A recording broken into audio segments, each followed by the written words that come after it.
Hello and welcome back to Foxy TV. Episode 138 is about dealing with difficult situations and negative feedback. No matter what business you are in, if you have been around for long enough, you will run into some negative feedback on your product or service. You just cannot please everyone. Today we sit down with Phoebe and go through one of the modules in our training manual that Phoebe uses to train our new stylists here at Foxy, and chat about what we do when we've done an install and the client just isn't 100% happy. Now I must let you know that this episode is information heavy and is light on behind the scenes footage and nice photos and videos of installs coming together. In fact, the entire episode was shot in Phoebe's office. So to make up for that, I'm just going to show you a very quick before and after of an install we did last week.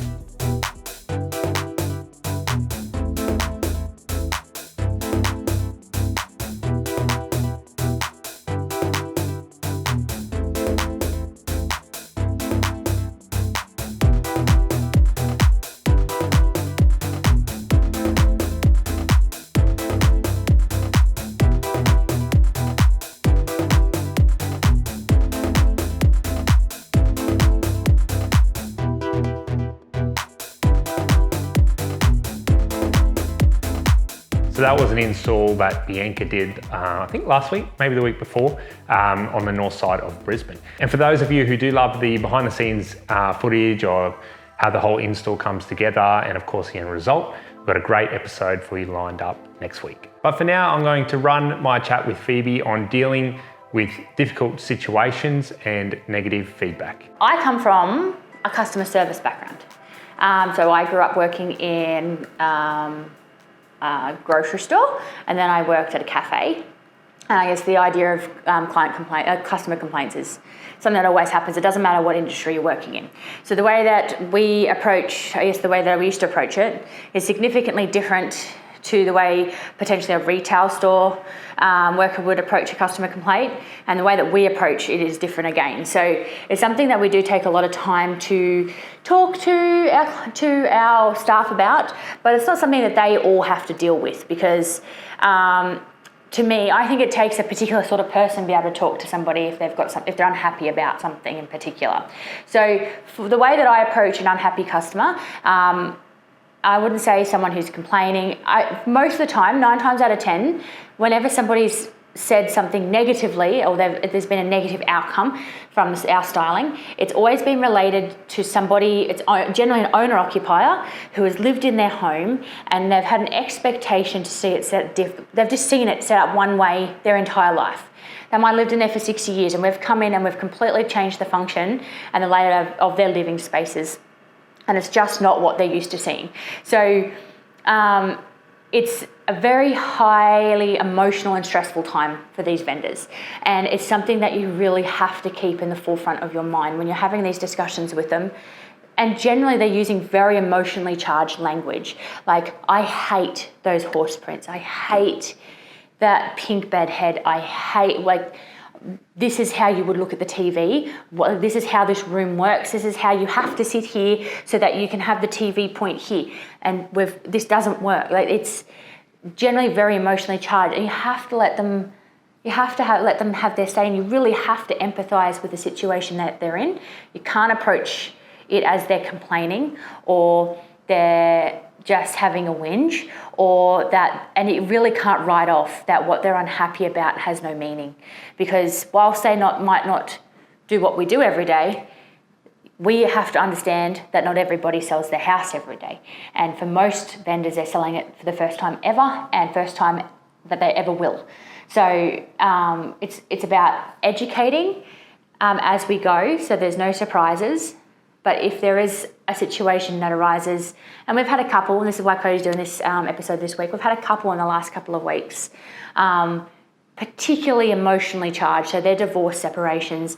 There's all these layers of situations. It's been on divorce sale, already on the market previously, hasn't moved, already spent money on marketing. Now we're trusting we're spending even more money in a situation where we already feel like we're losing money. And then we've come in and we've set a home up differently to how our kids' spaces functioned or how we designed the home and we had in our hearts that it would be ever seen. So it's never ever treating them like that they're treating them with their opinions substandardly, because they matter and you have to listen. And if you do listen and you can approach your next vendor better because of it, then everybody's happy, because if they've got those worries, no doubt somebody else will down the track. So for us, it's listen and empathize with them. I will always try to basically paraphrase and all those sort of active listening terms that you learn in school. Act on certain things that we can to try and make them feel heard, but then also explain why certain things are necessary. Why did we position the chairs facing inwards instead of looking out at the view when you have your cup of tea looking out at the view? Why did we use horse printed artwork? Why is there no rug in that space when we've got a little broccoli stain on the floor and things like that? So it's taking those on and seriously considering that they are serious complaints, and not just because somebody doesn't understand. They don't understand it. They don't have an education. They're not the expert. So I conveniently have it here. So we've got a training module that we run our staff through. So basically, it's a training module that it's got 10 modules in total. It's a book that I've created. Over time, I figured the best process and how to train our staff. So they'll progress through levels, promotions, everything are all tied to the completion of this book. So towards the end of this book, Module 8, I believe. Module 8 is the module on dealing with clients that aren't as happy with the outcomes. So to be honest, if we go in and do an investment property, we'll never, like, those clients will be like, that's great, thanks. If we go and do a 2-bed vacant property that's selling to investors, or like you're going to send it to first home buyers and someone's upgrading, we basically won't hear from those clients either. The ones that we do hear from are generally downsizers who have been in their home for a long time. And it's just, honestly, they've got an expectation that's there, and we've got to put a lot of effort into helping them understand the process. This particular client, again, they were downsizers. Their 4 kids had moved out of their home. They designed their home, so it was architecturally designed, and they had family pieces in their home. So that's what we were doing. We're coming to switch out these nice big family pieces and get them out. So this particular client loved the styling, loved absolutely everything, but got really stuck on the artificial grapes that were being incorporated in the styling, because she felt like there's potential there for buyers to come through and fixate on the grapes and judge her for having fake grapes in the house. And then, well, if you can't afford real grapes, and what sort of price pointing it, like all those sorts of things, just basically rolled into one. So rather than just saying, well, they're needed, or we styled the property and this is how it is, or it's stylist discretion, so we're using, which is terms that I've heard thrown around lots. It's about listening to her. So we explained, always step number 1, listen. Step number 2 is explain. And then step number 3 is come up with a solution. So in this situation, the solution that I suggested was, can we balance it? Can we balance the lifestyle photography and how your home presents in those photographs? And then I pop back and take away the elements that you feel are too styled, too staged, too over the top. Add in homely elements that she wanted to incorporate of her own. And then we work together to bring those pieces together. I popped back after the photos, took away those items, we incorporated hers. So the very first open, yes, it did look different to the photos, but she was far more comfortable and happy. She was living in the home. She has to feel happy to live in there as well. So it's a balance. Photos were presented beautifully, home still presented beautifully, different, but still beautiful. Home sold pre-auction, significantly above expectations. Then we were asked to style their new home. So everybody was happy. And that's, again, listening, understanding, not necessarily agreeing, but coming to a compromise that works for her, for us, as well as what the agent's going to expect. So that's scenario number 1. All right, so this particular example, the agent got us through for a consultation. We did the consultation with the client in place. She was there, had a really good chat, came and did the install. Between the installation finishing and then the photography happening, we got a really teary phone call from the client that she felt like the styling had morphed her home into something that just didn't feel genuine. It didn't feel like her, and it felt fake. So she was really worried about taking a non-genuine product to the market, because she wanted someone to walk in and fall in love with her family home. End result, it was beautiful. Agent loved it, everyone was happy, but she just didn't, and she liked the pieces individually, she just didn't like them in her home. And responses could have been, well, we don't switch out for personal choice. Like, there's nothing wrong with those items, they're the right size for the house, they're the right colour. Just because you individually don't like it, we're styling to everybody, not just you.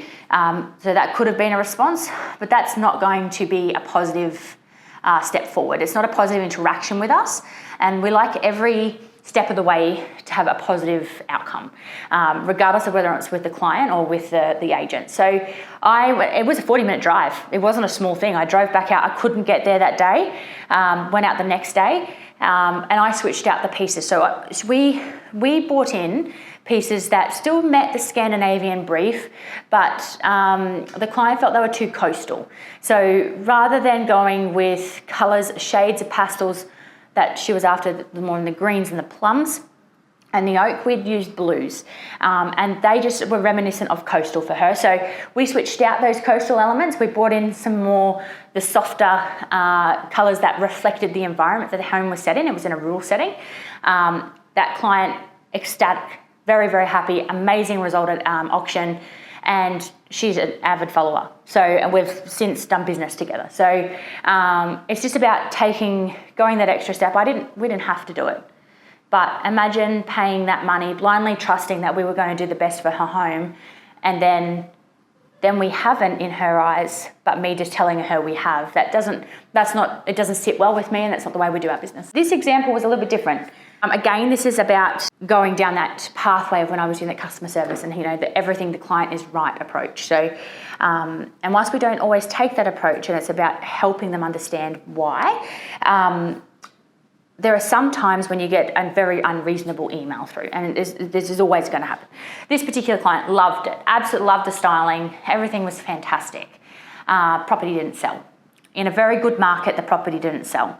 And as I think this is a very Australian culture, we have to find somebody to blame. Most often, it's a real estate agent that will get blamed for over-promising. Other times, and in this situation, it was us. So, and it were trivial points. It were things like the price tags were left on the cushions. Tucked away, but they still had price tags on them. And the brand new rug hadn't flattened completely within a week as promised. So it was unhappiness about the new pieces that went into the home. So it was again, listening, but then trying to help her understand. To be absolutely honest, in the end, we were supposed to go back and collect the very next day. The house sold. Someone came in overnight, cash on conditional contract, waived their 5-day cooling off period, and sold for more than the asking price. It just took a little extra longer than it should have. So she ended up being really happy. So I didn't actually have to do anything in this situation. But it's one of those scenarios where there is still the right and the wrong way to deal with it. Because I could say, well, shouldn't you be happy you got everything new in your property?